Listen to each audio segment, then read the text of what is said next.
One, it's wonderful to be here with you today, sharing these amazing teachings. As I was preparing for service, actually Swamiji says we're preparing ourselves. So I was preparing myself for this talk this morning. I was sort of amazed, as you might have been, by this reading. And I haven't yet experienced such the oceanic joy that Master did and many of the great saints. So then I was thinking, well, if many of us haven't experienced this yet, then what to talk about? Because it's easy to recite these things, it's easy to read them, it's easy to even imagine such a state of consciousness. But how is it that we get there? How can we get there? Because that's really the point of all this. We are here, we're open, we've found a path, or we're looking for a path, which means that we've gone through the first step, which is saying, I can't really do this myself. I need help. Where is that help? So we have these oceanic cataclysms and these oceanic gorgeous things happening, and we can see through walls, and we see, wasn't he talk about the cows on the other side and all these things, and he can hear everything, and he can see everything, and he knows every thought we think. That's unbelievable to our consciousness. Our minds haven't expanded enough yet to really, really understand that. But how do we get there? Swami Kriyananda, when I say Swami, I'm going to forget to say Swami Kriyananda, but that's who I mean. And he talked often about how many lives it takes to find God. And first we go through 5 to 8 million lives as worms and gems, hopefully, gems and animals and all these wonderful creatures around us. And he talks about, which I thought was really fun, about how animals, because they use their instinct, they are totally controlled by their instinct. So they're way more practical than we are. So he talks about, a dog is going to run after a car, and a cat is going to run after a ball of yarn. And that is instinctual within them. And so they don't make so many mistakes. They just sort of go through the evolution. And then you become a human being, and oh, great, now I'm a human being. Now I'm going to find God right away. But he says, no, that you could do that, but then we get free will. And what happens with free will? We start making so many mistakes because we think we can do it all. And we in the beginning don't even know maybe that God is even there, that he's guiding our lives. And so we think we can just make everything happen. And so it can take another 5 to 8 million lives. That's pretty scary. But we can do something about it, can't we? We can find a guru. And I was thinking about what are the steps, and there's many, many steps. I just want to talk about a few of them today. But one of the steps I was thinking, one of the early steps is humility. And the humility to know, as I was saying, that we can't do it ourselves. Humility to say, there's got to be something else. What is it? I am not as great as I thought I was. And we all are great. But we have to say, I'm just not going to be able to do it all. What is out there for me? And so we start, as Swamiji's explained to us, we start with books, and we might get interested in learning a little bit more about the way the world works or whatever it is. And so we may find through the teachings a teacher that inspires us. And so through this humility, we're able to say, okay, maybe he knows more than I do. What did Swamiji say? His life, the beginning of his life, he was trying to find something that meant something to him. He was trying to find that cosmic reality. He wanted to find God, but he wasn't sure even if that was the right way to put it, until he read the autobiography of a yogi. And he said, this is the first person I have ever read or met that makes sense to me. And he went to Los Angeles, found his guru, and his whole life, the next 60-odd years, were spent doing exactly that, trying to find the meaning of life. And he found it through his guru, which is now our guru. Swami has given us that chance to find what our soul has been wanting so badly. I've told some of you this, but my mother passed away not too long ago. Well, yeah, actually it was quite a while ago. And I feel her close, so I don't think it's very long ago. And my brothers were all there, and we were sort of waiting for her time to leave. And then 2 of them had to leave, but my oldest brother was still there, and he could stay, and I wanted to stay. But we had been with her all for a week, just staying up with her. And finally, we said, let's just go to bed. So we went back to the hotel, and he said, do you want me to call you when she goes? And I said, yes. And so I went to bed, and he called about 3 in the morning and said, she's passed. Do you want to go over? I said, yes. So we went over, and I went over to her body, and I was holding her hand and praying. And he was sitting across the room, and his eyes, I don't think were closed, because I don't think he understood that. I don't think he felt it in that way. So what would he be doing but watching me? And so I was praying, and we finally left, and we were leaving to go home. And we stopped at a stoplight, and we were sitting there and sitting there and sitting. It was 4 or 5 in the morning. The lights seemed to go on forever, and we weren't saying anything. And finally he turned to me and he said, what do you believe? And I knew it was from him watching me. What is it? What is it that you have that you could be so calm? What is it that you could, in that moment, be giving to her?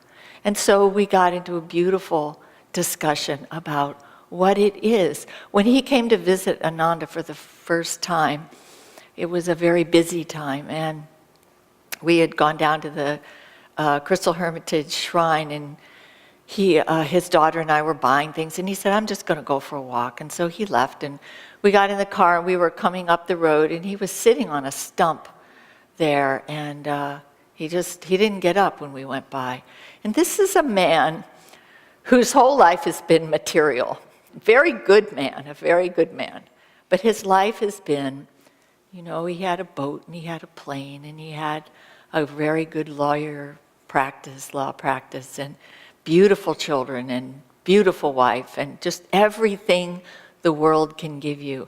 And so to watch him open, this is what happens, to watch open, we've all gone through that, where something, what is it? What do you believe? Why do you believe that? Something ticks, something clicks. And so he's sitting there on this log, and I said, Bill, and he said, it's so peaceful here. And again, that thought that there's something beside this hectic world, that's all that makes sense to us. And it's those little things that start. It's that first step. What is it that I feel? And the next step is this yearning that comes. So we find this guru, we find someone like Swamiji, we see what the spiritual path has done to his life. His whole life is about discipleship. His whole life is given over to that. When it was either the choir singing or the beautiful chant, I can't remember which, but the thought came to me with this deep devotion of the heart that happens when you see something and you just yearn to be like that. How can I be like that? How can I be like Swamiji? How do you open your heart that much to feel that much love? And I was remembering this time we had just built the Lahiri Shrine, Lahiri Mahashaya, one of the gurus. And we had just gotten from India this fabulous statue, life-size statue, and we made a shrine. We made a mandir for him specifically. And we had this ceremony at Ananda Village. And I'm sorry, I didn't introduce myself. I'm Durga. This is Vidura. This is Vidura, and we're from Ananda Village. And we're really happy to be here. So we were at the village, and so everyone was to come in, and Swami was going to bless us, and there was going to be this ceremony. Swami walks in, and I don't know if I ever saw him do this again. Flat. He went flat. Just like in India, you see people come in. People do this in India often. And they just pranam all the way down, flat on their stomach. Swami went flat on his stomach. I was just so in awe. Because one of the things that Swami has is this, not only this incredible devotion, but boy, if he feels there's something, he just does it.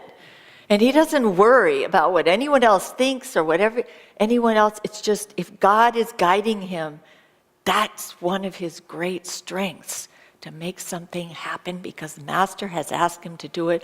He felt so much love and honoring of this man who had given his life to God and realized God. He's one of the avatars. He's come to this world to help all of us find what we have come to find. Swami, it was so moving. And then I went up to him and said, Swami, would you like to bless everyone? He said, no, Lahiri will do that. That's sweet. And he just sat there and meditated, and people filed through. It was a beautiful time. So that yearning for God, I wanted to read this.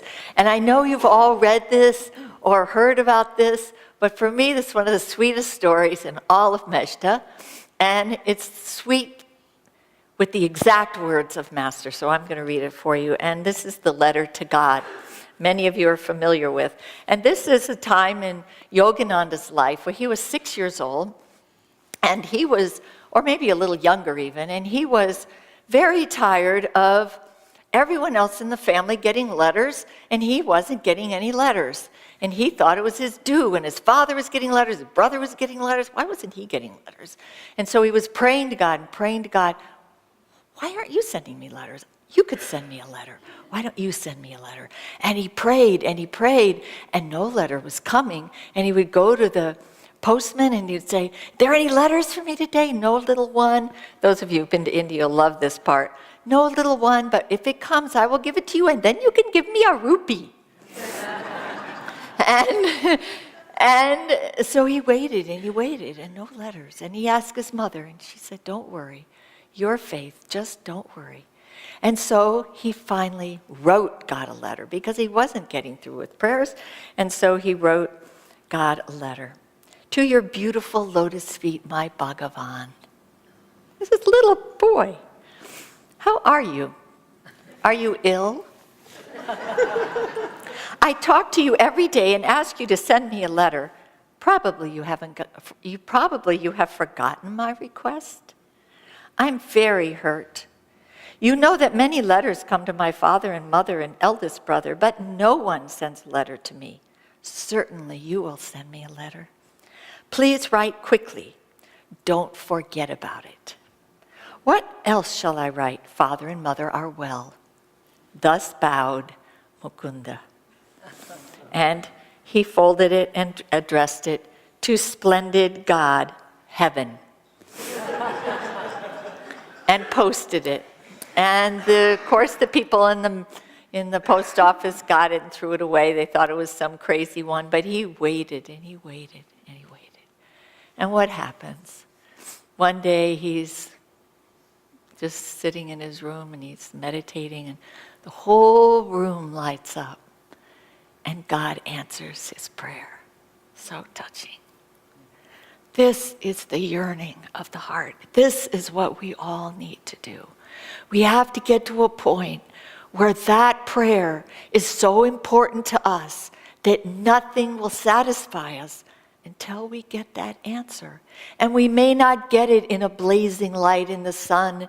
We may not get it that way, but we will get it in our hearts, in the music, some way it will come. It will come to you. But you know, it has to be enough. It has to be with the right attitude, with the right yearning, with the deepest yearning of our heart. There's the sweetest story that Swamiji tells of Radha and Krishna, and the gopis, who are the devotees of Krishna, were in the room, and Krishna was in another room, and they're chanting and they're calling on Krishna, and he just goes about his business, and he knows they're there, and it's very sweet. But then Radha, the most beloved disciple, comes into the room and she says, "Krishna?" And he runs to her because of that depth of devotion, that depth of love that God knows is there and God will answer. And then what do we need to do? We offer ourselves, but then the next part is surrendering. That is very hard. Because again, we can say, "I surrender to you." And I've said before, every year we would go to India, every pilgrimage we would lead to India, everyone would say, "Change me, tell me what I need to do next." And everybody would get answered, but they might lose their husband, they might lose a child, they might have to move, they might, good Lord only knows. And some of them weren't that dramatic, so please do go to India. But when the devotee is sincere, God will answer you. But he, as much as he loves us, he is there to bring us to God. And what does that sometimes mean? Very hard tests. Vidura and I had a very hard test we went through some years ago. And it was probably when we came back from India. Actually, it was when we came back from Italy. But anyway, our daughter decided she was going to leave. We didn't know why. She just decided to go. And we didn't see her for 12 years. And she took our grandchildren, and it was excruciatingly hard for us. We would wake up every morning. Why? Pain, the heart. It was just horrible. But then another thing Swami has said, we finally caught on a little bit, is that when the devotee is sincere, you have to look at every part of your life. And what was that he would take her away? What was that? There was something in us. What was that? And I believe it was attachment. I believe we were so attached to our daughter, our granddaughter, our grandson, for sure. We were with them all the time, and we were gone every weekend, and we were helping her and doing everything for them. Did we lose something? Did we lose that connection? God might have thought so, and he isn't going to stand for that. When you have given your life, you have to give it completely. That's the surrender. And then know. And then the sweetest thing is once she came back, there wasn't that attachment anymore. It was broken. The love is there, but that attachment is not there. That's what we have to honor. That's what we have to know. God is taking us to our next step, whatever it is. And when we want him so badly that nothing else matters, then we have to say, I'm ready for this too. Like Vidura was reading in contentment. We have to be content, because in that contentment, we're free. We don't care, because we are, it's not that we don't care, it's that it doesn't affect us personally.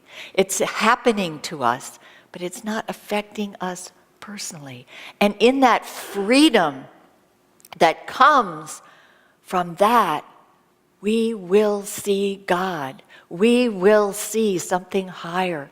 It's such a beautiful state.